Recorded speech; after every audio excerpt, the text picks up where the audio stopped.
17-year-old Cooper Flagg versus GOAT LeBron James. Who do you think would win? But before jumping to conclusions, here's a mind-boggling fact. They're not even competing against each other. In fact, LeBron has reportedly stepped in to shield Cooper from social media bullies, understanding how tough it can be for a teenager to deal with that kind of pressure. LeBron did what many other stars might not. He offered support when it mattered most. Cooper got a really big recognition after his scrimmage against the USA basketball team before the Olympics, and for good reason. Flagg's athleticism and shot-making ability are elite, and he has the length, intangibles, and work ethic to develop into an all-star caliber player. He got his first taste of all-star level competition, nearly leading the select team to a win against Team USA in a standout performance.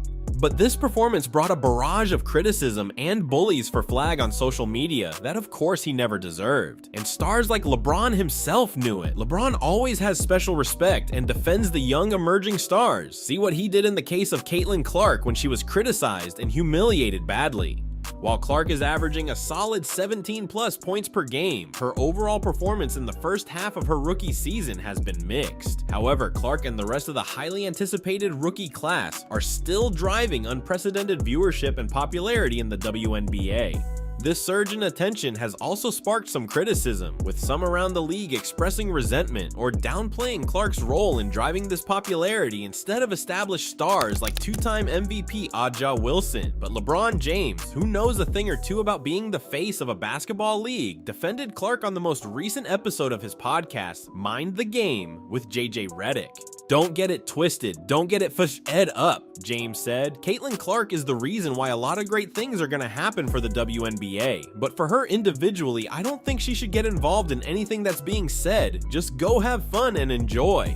I'm rooting for Caitlin because I've been in that seat before. I've walked that road. I hope she kills it. I hope fevered teammate Aaliyah Boston does amazing. I hope they do great. James also compared the scrutiny the 22-year-old Clark is facing to the spotlight currently on his 19-year-old son, Bronny James, who is expected to be a first-round pick in the 2024 NBA draft. Bronny might not be the top overall prospect in the draft, but he's the most likely bet for the #1 spot amid reports that LeBron would join whichever team drafts Bronny, fulfilling his dream of playing on the same NBA team as his son. He's just a kid trying to live out his dream. LeBron said of his son, "There's only a very small number of men and women who actually get to live out their dream of playing a professional sport, and yet we have grown up men and women doing whatever they can to try to make sure that doesn't happen." That's the weirdest thing in the world, but it is what it is, and I'm glad that Caitlin has a great head on her shoulders. James and Redick also shared a laugh over the rampant rumors that Redick is the favorite to become the Lakers' next head coach, with the two chuckling after Redick hinted at the speculation by mentioning other things happening in the NBA world, non-playoff related, that he thinks are being used for content. Redick currently has the shortest betting odds to be named the next Lakers head coach. Draymond Green, the infamous enforcer for the Golden State Warriors, has called on the Indiana Fever to invest in a player who will protect Clark on the court. "I couldn't agree more. If Clark gets fouled hard every time she drives the lane, these beatings will take their toll. Her teammates must defend her and make it clear to opposing squads that if they target her, there will be retaliation." In Cooper Flagg's case too, LeBron's support and defense of the young player are commendable. He admired Flagg's skills and moves on the court. Boston Celtics reporter Jay King of The Athletic also took a stand on social media to defend Montverde Academy star Cooper Flagg, a 16-year-old phenom who is projected to be one of the top picks in the 2025 NBA draft, from critics who aren't convinced by the Newport, Maine native. "AU basketball gave me some of the best times in my life," King wrote in a tweet responding to a basketball account questioning whether Flagg should play in the next age group up. Some of the best friends too. Cooper's hooping with his brother and his boys from Maine. Nothing better than that. Let him be a teenager and cherish the fun he's having. King had also hinted that Flagg had a fan in LeBron James, who according to King seemed more interested in watching the 2023 Hoop Hall Classic MVP at the Peach Jam in South Carolina than in watching Victor Wembanyama's NBA Summer League debut. LeBron must have known the truth about Victor Wembanyama, King prefaced before adding, "It's telling that he was at Peach Jam watching Cooper Flagg today instead. The real hoopers always know." King isn't talking about Flagg because the Boston Celtics are likely to land him. If anything, Flagg is the 2025 NBA draft's answer to players like Wembanyama, Zion Williamson, and Andrew Wiggins, hyped for a year leading into his draft. Boston has supermax extensions lined up for Jaylen Brown and Jason Tatum in the coming years, unless there's a last-minute change of heart from Brown's camp, and they just traded for and extended Kristaps Porzingis. For the Celtics to be in contention for Flagg, it would mean a complete collapse for a franchise that has been on the brink of winning Banner 18 for most of the last 6 years. While James is still performing at a high level in his 21st season at 39 years old, he's also taken on more of a leadership and mentorship role as his career progresses. But there was a time when he was just a rookie in the 2003-04 season, entering the league with perhaps the most hype in NBA history. His approach as a young player clearly paid off, as his resume now includes 4 championships, 4 league MVPs, 4 NBA Finals MVPs, 19 All-NBA selections, and 20 All-Star Game appearances. He also won Rookie of the Year during his debut season with the Cleveland Cavaliers. Young players fortunate enough to play alongside the King would be wise to seek his advice in every aspect of the game and, as he suggests, soak up as much knowledge as they can. While it may not put them on the same path as the future Hall of Famer, it can certainly set them up for success, given James's deep understanding of the game and his ability to elevate his teammates. Beyond recognizing the talent of a young player who truly needs it, LeBron also praised Steph Curry in the most heartfelt and meaningful way. No matter how their careers unfold, Stephen Curry will always have bragging rights over LeBron James. He's defeated him 3 out of 4 times in the NBA Finals, though James did manage to spoil Curry's record-breaking season. Both were born in the same hospital in Akron, Ohio, and each has 4 championships. They'll also both be first-ballot Hall of Famers and are widely regarded as the greatest ever at their respective positions. Nonetheless, even after all these years, James still hasn't figured out how to contain Steph. This was clear in the latest Golden State Warriors win over the Los Angeles Lakers, where Curry went 6 for 6 from three-point range. On his Mind the Game podcast with JJ Redick, LeBron tried to explain just how difficult and frustrating it is to guard Curry. He only needed 4 words: he's the problem. I didn't look at the ball the whole f***ing time. The ball is not the problem with Steph Curry. He's the effing problem.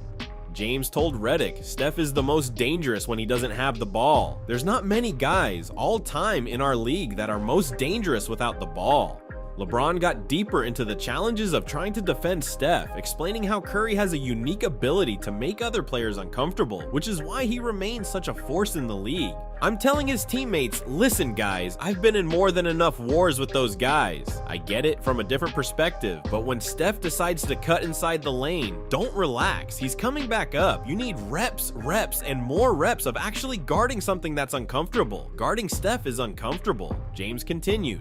And the problem with our guys, with our league, is that they're not comfortable with being uncomfortable. That's why Steph and Golden State will always be relevant. They play an uncomfortable style of play. The defense of Cooper's talent is a hell of a lot stronger in the NBA. As Flagg found himself in the hot water, NBA legend Kevin Durant also came to admire his talent and shut the mouth of critics. From the sideline, he looked like a hell of a player, somebody that's going to only get better with more experience, Durant said Tuesday. AHT, the Washington Post's Ben Golliver.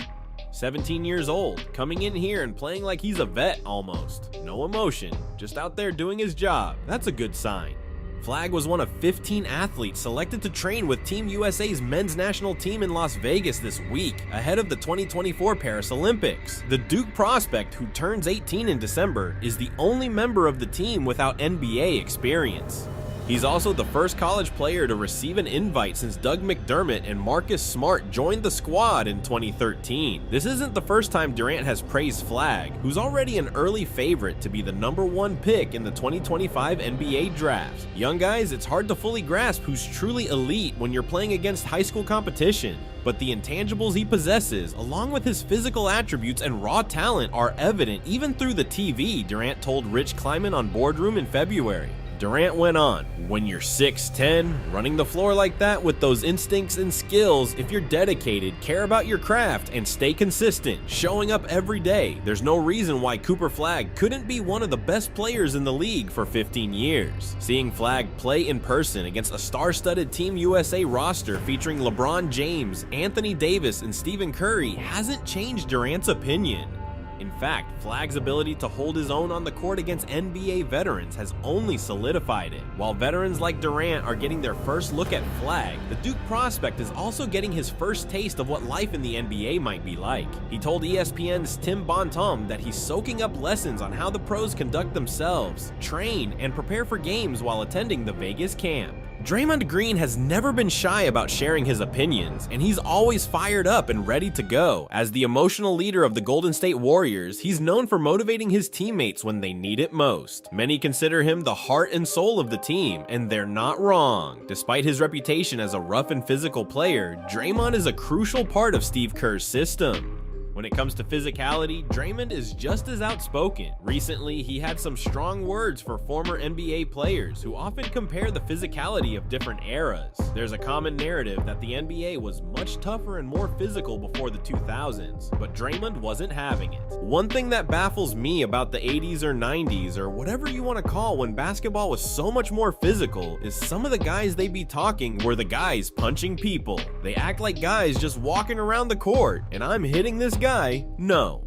Green said in an interview, there were a few guys back then that would lay you out, that would knock you out, that would foul you and get thrown out the game. Bill Laimbeer, Rick Mahorn, but everybody running around acting like they weren't that. Y'all were getting bullied, so it baffles me. Speaking of overall bullying in the NBA, Draymond made it clear that he's not impressed with former players who criticize the modern NBA for its supposed lack of physicality. Draymond specifically addressed the former players who claimed that today's athletes wouldn't survive in their era, or that they would have been knocked out if they played during a more physical time. Draymond referenced Bill Laimbeer and Rick Mahorn, two of the most notoriously physical players in NBA history, acknowledging that while he might have been knocked off by them, the same thing happened to everyone else back then too. He pointed out that the physical players who got fouled out were just as tough as those who played during that era. Draymond's point was that while today's NBA players would certainly feel the physicality of the past, it wouldn't be any different from what players experienced back then. The physical blows were a part of the game, and modern players would have adapted just as those before them did. Nowadays, the game has evolved, with referees and the NBA placing more emphasis on controlling physical conduct. It's not like it used to be. Draymond himself, often labeled a physical player, joked that he'd probably be fined around $1 million if he played the same way back then. But it does make you wonder, does Draymond have a point? It's true that the NBA was much more physical in the 80s and 90s, and the rules and fouling regulations have significantly changed over time. Today, the game is more technical than it was before. That's not to diminish the achievements of the teams and players from that era. Basketball has always been a game of skill and strategy. The evolution of the game simply highlights how different environments shape the way players develop and compete. But the greatest athletes of all time rise to the occasion, and that's why there's only one way for Clark and her teammates to respond: by winning. Michael Jordan faced a similarly rude welcome at the start of his professional career. The third pick in the NBA draft, he had already stunned the country as the leader of the North Carolina Tar Heels' 1982 championship team, but Isaiah Thomas and his bad boys Detroit Pistons couldn't care less. The Pistons played a brand of hard-nosed ball, and Jordan was often the unlucky recipient of their flying elbows and hip checks. But apart from jawing the ears off apathetic refs, Jordan didn't ever fold to pressure or rely on the Zebras to protect him. Instead, he trained longer, conditioned harder, got bigger, and earned the respect of teammates who came to rally around him because he knew that's what it was going to take. Jordan was tested, as were LeBron James and Kobe Bryant decades later. Their determination to succeed in the face of fierce competition and, yes, unfairness inspired fans and elevated their games beyond the mundane to true exhibits of the human greatest. Today's modern NBA was built on Jordan's shoulders. Whether Cooper's detractors like it or not, the NBA can be refurbished on him if he can carry that weight. So it really looks like Cooper Flagg's path to greatness won't be as straightforward as it seems. Share your thoughts on his journey and the challenges he might face in the comments below. And don't forget to subscribe for more updates on Flagg and other rising NBA stars. See you in the next video.